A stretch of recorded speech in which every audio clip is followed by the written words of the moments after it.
Okay, this video is to show you how to set up your cable connections with your new Hemisphere Alta monitor. So the first thing we want to do is to work with our pressure transducers.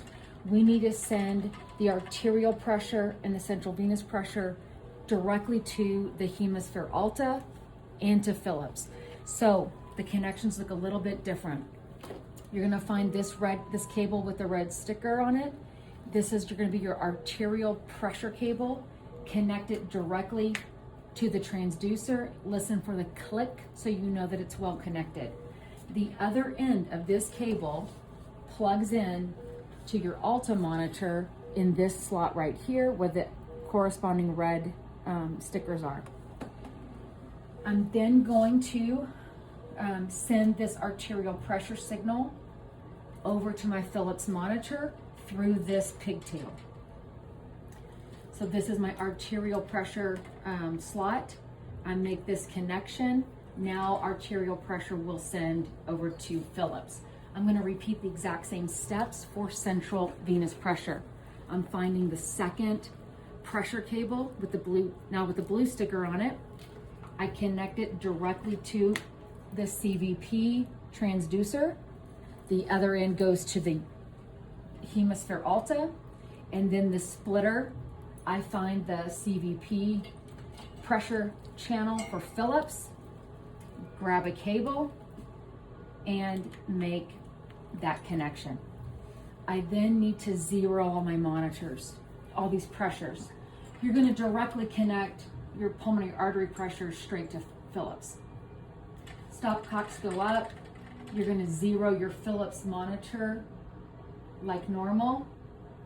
Zero all the pressures. We need to do the exact same thing over here for the new Alta monitor. I've pre-populated the patient demographics. Start the session. We're choosing Swan. Proceed to setup. Here are my pressure channels that correspond to the slots where those cables are plugged in, arterial and CVP. Zero all pressures. There's a really faint chime, but I can see that that has zeroed. I then go back to my transducers, obviously put my stopcocks back to neutral, and now both monitors are receiving real-time arterial and CVP pressure waveforms. Now we're going to connect the Swan. So for the Swan connection, this is your CCO Swan cable. It can only fit in one slot.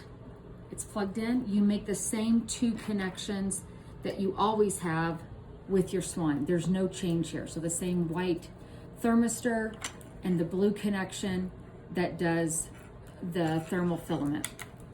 I come back to my monitor and I can press start Swan Gantz right there. That will begin the countdown clock. The other connection we're going to make to our Swan is our oximetry SVO2 cable. You'll notice the other end of this cable has a yellow dot on it and a yellow sticker here saying this has to do with the Swan.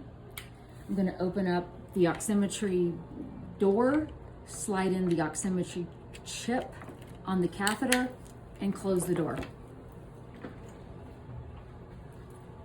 To calibrate, you're going to hit venous oximetry and do your in vivo calibration.